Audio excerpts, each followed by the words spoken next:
In this video, we're going to be talking about the importance of exercise in getting and staying sober. Stay tuned. Welcome.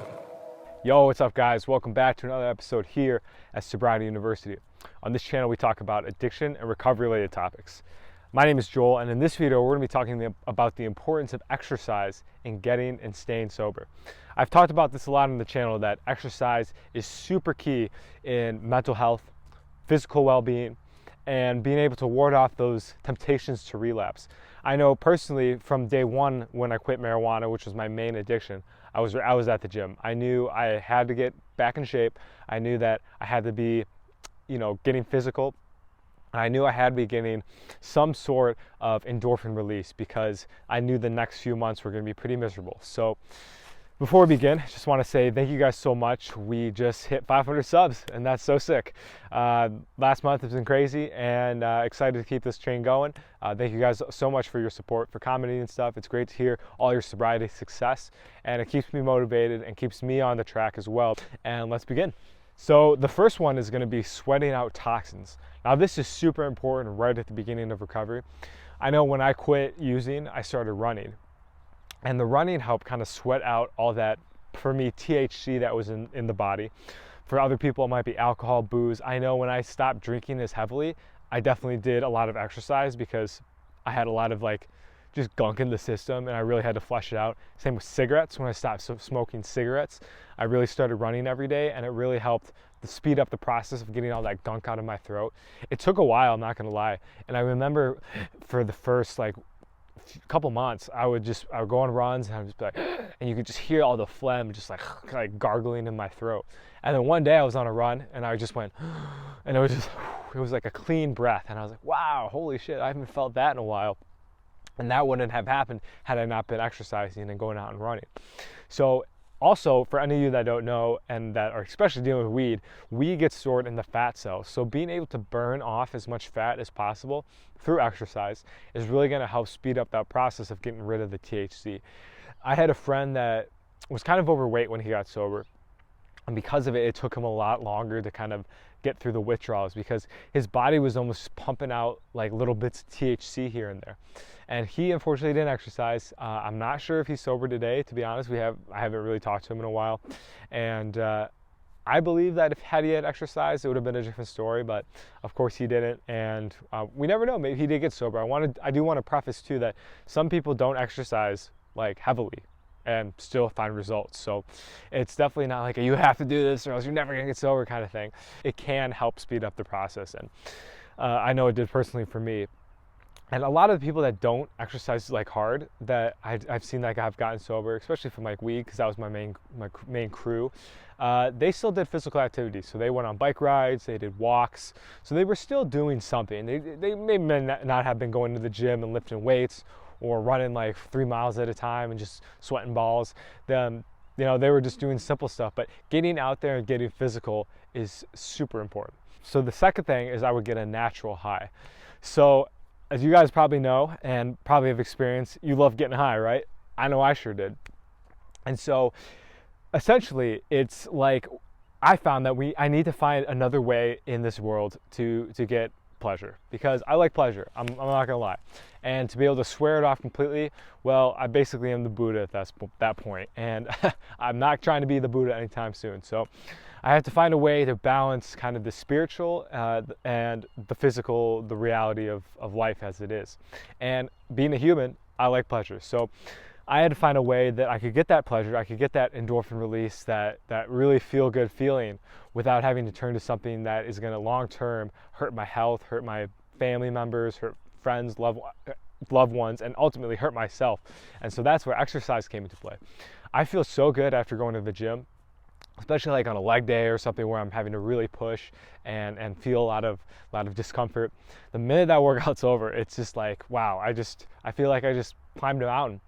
I feel guilt-free going into the night, knowing that I can, I don't know, just maybe indulge a little bit in some of my keto treats, and I'm not gonna feel like a bum about it. And I just know that I put myself through some physical and mental discipline. And discipline is really important in recovery because I know I didn't have a lot of discipline when I entered recovery, and it took a long time to learn, and it was very painful. I always envied my friends that seemed to just get shit done, and I never knew at the time it was because they were just disciplined. They just knew how to say, I'm going to do something, and then actually follow through and do it. And this was a real great practice in being able to do that. So in practicing discipline in the gym, it's going to translate into way more other areas in life, including work, including relationships, and including recovery. So I know that it's like, if I can get through this grueling workout, I can get through a day of sobriety. Like, that's no problem. Of course I can do that. And then one day strings onto another, and just the cycle continues. So the last one here is going to be that it creates a cycle. Now, what do I mean by a cycle? Well, the same way when one was using, maybe you were smoking weed, maybe you were doing drugs, you name it, it almost like seemed to compound on each other, right? Like, you'd have a bad day. Because you were feeling bad, you'd take a hit. Because you take a hit, you'd feel bad. And because you felt bad, you would go do something else dysfunctional, and then the cycle just kind of continue. And then because you did something dysfunctional, the next day you'd feel bad again.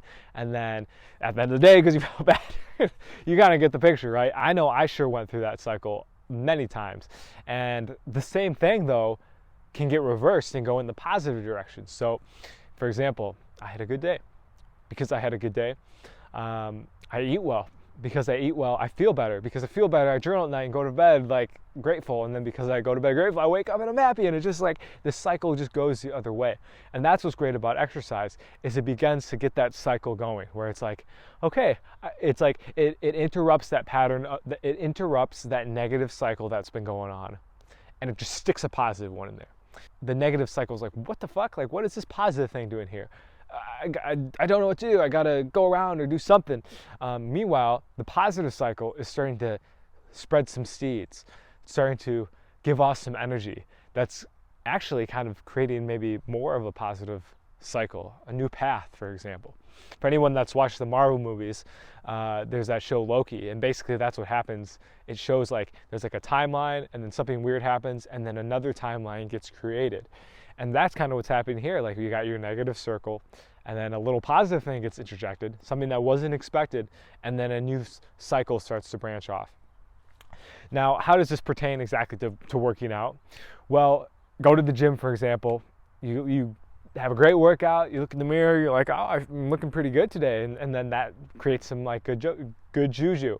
You go outside, you get maybe a look from someone you're attracted to, and you're like, wow, that felt pretty good. So you go home, you're like, you know what? And maybe you had planned to, like, okay, I had a great workout, now I'm gonna eat some pizza or something. And you're like, well, you know what? I'm feeling pretty good. Like, I kind of want to keep this train going. Maybe I'd like some more looks or whatever. And so what happens is you eat that healthy meal, you eat that salad instead of that pizza. All of a sudden, you're feeling good. And like I said before, next thing you know it, you're calling your family or your loved ones, having a great conversation. You feel good about that, and it's just kind of the goal, especially in the beginning of recovery, is to get as many positive experiences going as possible, to really start to train the mind that life can be good, life can be enjoyable. It doesn't have to be all this suffering, and it's really hard. So I know I say this, and just like straight up, it's a lot more, it's easier said than done for sure. So I just want to preface that too. I understand how difficult it might be, and you might be like, dude, that makes total sense, but I can't do it. And I totally get you. I was the same way. I was like, what the fuck? How do you ever do this thing, even though you're talking about it like it's no big deal?